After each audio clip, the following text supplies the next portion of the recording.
Christmas Eve had always been complicated in the Martinez family, but this year felt different. The tension started the moment I walked through Mom's front door and saw the gleaming silver Mercedes in the driveway. "Nice car," I said to Mom as she hugged me. "New." "Oh, that's from Marcus," she said with a proud smile. "He surprised me yesterday. Says I deserve to drive something luxurious in my golden years." My brother Marcus appeared from the kitchen, wearing his usual smug expression. At 35, he'd built a successful career as a financial advisor and never let anyone forget it. His wife Jennifer followed behind him, carrying their twin daughters. "Hey, little brother," Marcus said, not quite managing to hide his condescension. "Still driving that old pickup truck?" "It gets me where I need to go," I replied calmly. "David, you need to think bigger," he continued. "Mom's been telling us about your little auto repair shop. Maybe it's time to consider a real career path." I'd been hearing variations of this conversation for the past 8 years, ever since I'd left my corporate job to open Martinez Motors. What my family saw as a small-town garage, I'd quietly built into something much larger. But explaining that felt unnecessary when they'd already made up their minds about my life choices. "The shop keeps me busy," I said simply. "Well, some of us aim higher than just keeping busy," Marcus replied, straightening his expensive tie. "Speaking of which, Mom, should we tell him the news?" Mom looked uncomfortable. "Marcus, maybe we should wait until after dinner." "No time like the present," he said, putting his arm around her shoulders. "David, Mom's made a decision about her living situation. With Dad gone 2 years now, she shouldn't be alone in this big house." I nodded, sensing where this was heading. "She's going to come live with Jennifer and me. We have that beautiful guest suite. The girls adore their grandmother, and frankly, I can provide the kind of lifestyle she deserves." Mom looked at me apologetically. "David, honey, I know you offered to help, but Marcus is right. His house has everything. The security system, the pool. Jennifer doesn't work so she can keep me company during the day." "That sounds like a great arrangement," I said, and I meant it. "You should be wherever you feel most comfortable." Marcus seemed surprised by my easy acceptance. "Well, good. I'm glad you understand that this is what's best for her." "Of course. And don't worry about the house," he continued. "Jennifer and I will handle selling it. The real estate market is strong right now, and Mom deserves to get top dollar." Throughout dinner, Marcus dominated the conversation with stories about his latest investment successes and his plans for Mom's future. He'd already researched the best senior activities in his neighborhood, found her a new doctor who took premium insurance, and calculated how her Social Security and Dad's pension would contribute to household expenses. "The best part," he said as Jennifer served dessert, "is that Mom won't have to worry about anything. I'll handle her finances, her medical appointments, everything. She can just relax and enjoy being a grandmother." I watched Mom's face as he talked. She smiled and nodded, but I caught something in her expression, a flicker of uncertainty, maybe even sadness. "That's very generous of you, Marcus," I said. "Well, somebody has to step up and take responsibility," he replied. "Mom needs someone who can actually take care of her properly." The implication hung in the air. I was the brother who'd chosen blue-collar work over a professional career, who lived in a modest apartment instead of a suburban mansion, who drove a 10-year-old truck instead of luxury vehicles. After dinner, I helped Mom clean up while Marcus and Jennifer wrestled their overtired daughters into coats for the drive home. "David," Mom said quietly as we loaded the dishwasher, "I hope you know this isn't about. I mean, I'm grateful for everything you've done since Dad died." "Mom, you don't need to explain anything. Marcus is right, he can give you things I can't. But you've been here every week helping with the yard work and the repairs. You drove me to all those doctor appointments when I was too nervous to drive myself. And I'll keep doing that no matter where you live." She hugged me tightly. "I know you will, sweetheart. I just want you to know that this decision, it's practical, not personal." "I understand." As everyone gathered in the living room for gift exchanges, I noticed Marcus checking his phone frequently. Finally it rang. "Excuse me," he said, stepping into the hallway. I could hear his voice rising with agitation. He returned a few minutes later, looking frustrated. "Jennifer, we need to leave soon. There's some issue with the Mercedes." "What kind of issue?" Mom asked worriedly. "The dealership is saying there's a problem with the financing. Some nonsense about the loan not being properly approved." He waved his hand dismissively. I'll sort it out after Christmas. You know how incompetent car salesmen can be. I kept my expression neutral, though I knew exactly what was happening. Marcus had stretched himself thin to afford Mom's Christmas surprise, and his credit application had been flagged for verification. Maybe you should take it back tonight, Jennifer suggested. If there's really a financing problem. It's Christmas Eve, Marcus snapped. I'm not dealing with car salesmen tonight. Mom looked upset. Marcus, if the car isn't properly paid for, I shouldn't be driving it. Mom, don't worry about it. I'll handle everything tomorrow. The car is yours. But I could see the doubt creeping into her expression. She was starting to wonder if her son's grand gesture was built on shaky financial ground. The evening continued awkwardly, with Marcus growing more agitated each time someone mentioned the car. By the time they left, promising to pick Mom up the next morning for Christmas dinner at their house, the mood had shifted considerably. David, Mom said as I prepared to leave, what do you think about this car situation? I think Marcus wants to give you something nice, and sometimes that leads to making decisions quickly. You think he can't actually afford it? I chose my words carefully. I think Marcus loves you and wants the best for you. But maybe expensive gifts aren't the only way to show that. She nodded thoughtfully. Your father always said the best gifts come from the heart, not the wallet. Dad was a smart man. The next morning, Christmas Day, I was in my office at the shop when my phone rang. It was Mom and she sounded upset. David, can you come over? There are men here about the car. What kind of men? They say they're from the dealership. They want to take the Mercedes back. I was there in 15 minutes. 2 employees from Prestige Motors were standing in Mom's driveway, looking uncomfortable as she stood in her bathrobe, clearly distressed. Ma'am, we're sorry to bother you on Christmas, but we need to retrieve the vehicle, one of them was saying. The financing was declined and we can't leave it here without payment. But my son said he would handle it today. We've been trying to reach Mr. Martinez since yesterday, but he's not answering our calls. I approached the group. Good morning. I'm David Martinez. What seems to be the problem? Sir, are you related to Marcus Martinez? He's my brother. The dealership employee looked relieved to have someone to talk to. Your brother signed a lease agreement for this vehicle, but his credit application was declined. We extended courtesy delivery for Christmas Eve, but we need the car back today. I looked at Mom, who was clearly embarrassed and confused. Mom, why don't you go inside and get dressed? I'll handle this. David, I don't understand what's happening. It's okay. Just give me a few minutes to sort this out. After she went inside, I turned to the dealership employees. How much does my brother owe on this car? Sir, the monthly lease payment would be $1,847, but given the credit decline, we'd need a significant down payment or cosigner. What about purchasing it outright? The MSRP is $78,500. I pulled out my phone and made a call. Sir, it's David. I know it's Christmas, but I need you to process a wire transfer. Yes, the full amount. Martinez Motors account to Prestige Motors. $78,500. The employees looked surprised as I hung up. Gentlemen, you'll receive payment within the hour. Please prepare the title transfer paperwork for Mrs. Elena Martinez. Sir, are you sure? That's a substantial amount. I'm sure. 30 minutes later, Marcus arrived with his family, ready to pick up Mom for Christmas dinner. He pulled into the driveway behind the Prestige Motors van, his face immediately darkening. What the hell is going on here? He demanded, getting out of his own Mercedes. Good morning, Marcus, I said calmly. David, what are you doing here? And why are these people at Mom's house? One of the dealership employees stepped forward.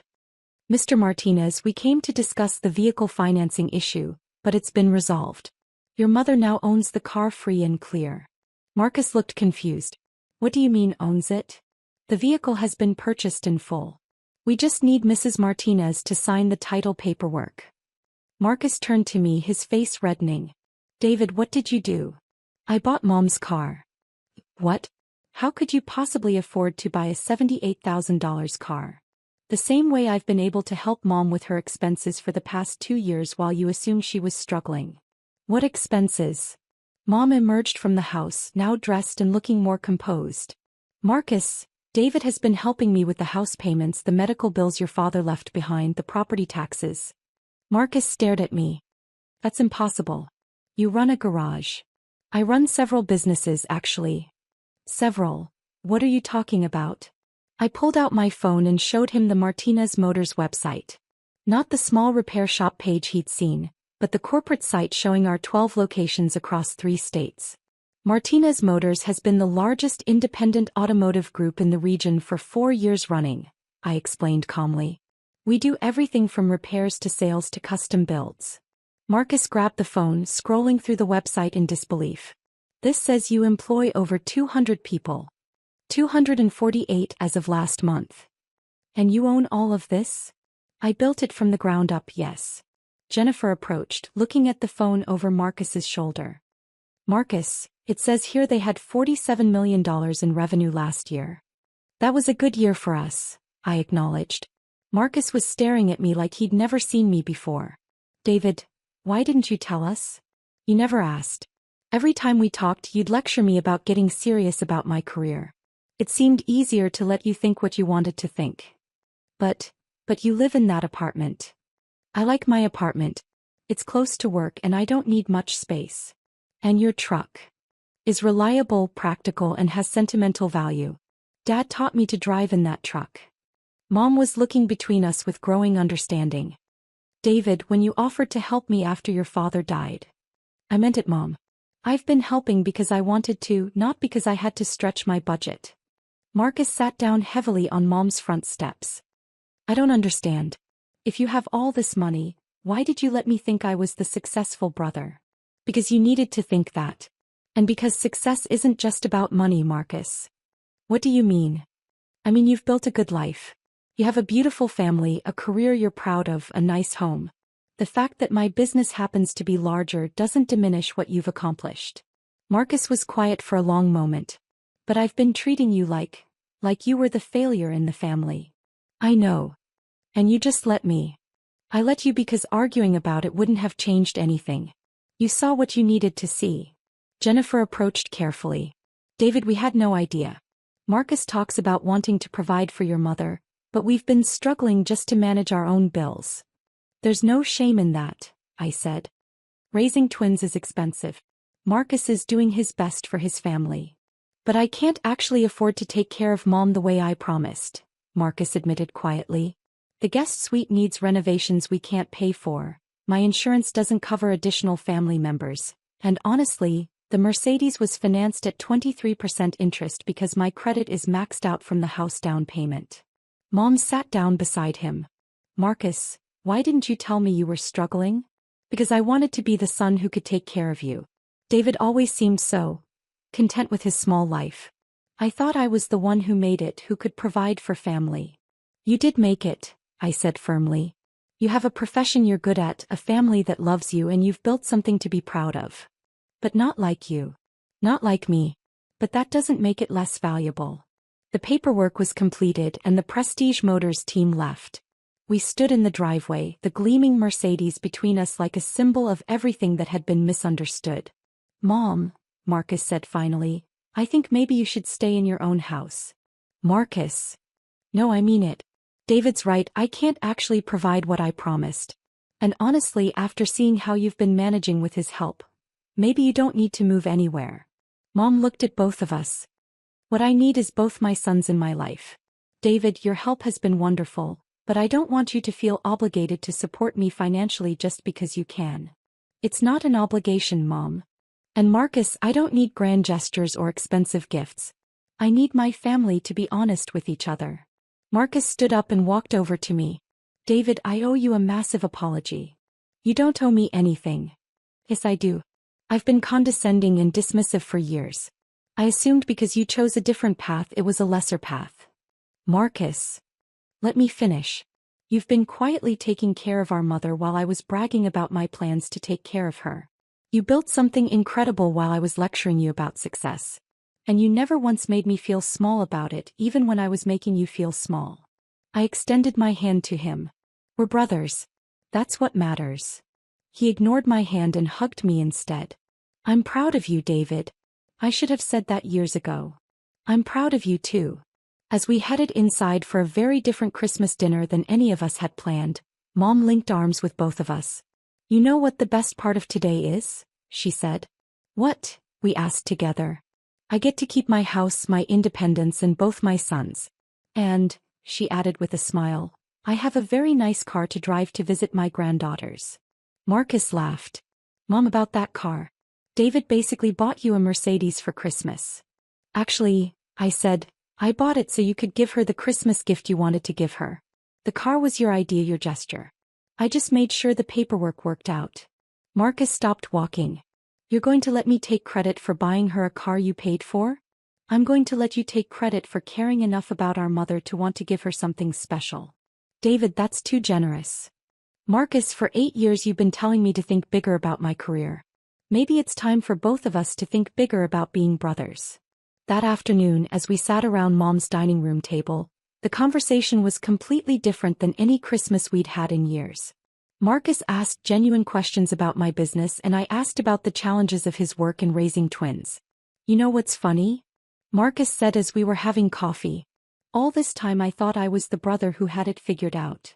You do have it figured out, just differently than I do. But you're running a multi-million-dollar business empire. And you're raising 2 little girls who think you're the smartest, strongest man in the world. Which one of us is really more successful?" Mom smiled, watching us talk. "Your father always said success isn't about comparing yourself to others. It's about using your gifts to take care of the people you love." "Dad was smart," Marcus said. "Though I bet he would have gotten a kick out of David secretly being a business mogul while driving around in his old truck." "Dad would have been proud of both of you," Mom said. "David for building something from nothing, and Marcus for trying to take care of his family even when it meant stretching beyond your means." As evening approached and Marcus's family prepared to leave, he pulled me aside. "David, I have a confession." "What's that?" "Part of me is relieved that I don't have to figure out how to afford taking care of Mom. I love her, but honestly, I was terrified about the financial reality of what I'd promised." "That's not a confession, that's honesty. Taking care of aging parents is expensive and complicated. But I still want to help." "Then help. Spend time with her. Include her in the girls' activities. Let her teach them to cook her recipes. That stuff matters more than money anyway." "You really mean that?" "Marcus, I can buy her cars and pay her bills, but I can't give her granddaughters or the pride of watching her son succeed in his career. We both have gifts to offer." Marcus nodded thoughtfully. "Maybe we could work together on this." "What do you mean?" "Well, you're good with the financial stuff and I'm good with, I don't know, the day-to-day family stuff. Maybe instead of competing to be the better son, we could just be better sons together." I smiled. "I like that idea." As they drove away, Mom and I stood in the driveway next to her new Mercedes. "It's a beautiful car," she said. "Marcus has good taste." "David, can I ask you something?" "Of course." "Are you happy? I mean, really happy with your life?" I thought about it. "I am, Mom. I love my work, I love being able to help you, and I love having my family back." "Even when Marcus was being awful to you?" "Marcus wasn't being awful. He was being protective of what he thought was his role in the family." "I understand that." She squeezed my arm. "Your father would be so proud of both of you." "I hope so. I know so. He always said the measure of a man isn't what he builds for himself, but what he builds for others." As I drove home that evening in my old pickup truck, I reflected on the day. Marcus wasn't wrong that I could have corrected his assumptions years ago. But there had been something valuable in letting him believe he was the successful brother. It had motivated him to work hard, to strive, to want to provide for family. Now that the truth was out, we could build a different kind of relationship, one based on mutual respect rather than perceived hierarchy. Marcus could stop trying to prove he was more successful than me, and I could stop hiding my success to protect his ego. The best part was that Mom would get the best of both worlds: financial security and emotional support, practical help and family connection. Sometimes the most successful ventures aren't the ones that generate the most revenue. Sometimes they're the ones that bring families closer together, that allow brothers to see each other clearly for the first time in years, and that prove success comes in many different forms. Marcus had been right about one thing: Mom deserved the best. She deserved sons who supported each other instead of competing, who were honest about their strengths and limitations, and who worked together to ensure she felt loved and cared for. And sometimes the best Christmas gift you can give someone isn't a luxury car or financial security. Sometimes it's the gift of letting them discover that their family is stronger, more capable, and more loving than they ever realized. As I pulled into my apartment complex, I made a mental note to call Marcus in a few days. We had a lot of lost time to make up for, and I was looking forward to getting to know my brother. Not the image he'd been projecting, but the man he actually was. Success, I'd learned, was much more complicated and much more rewarding than any of us had understood.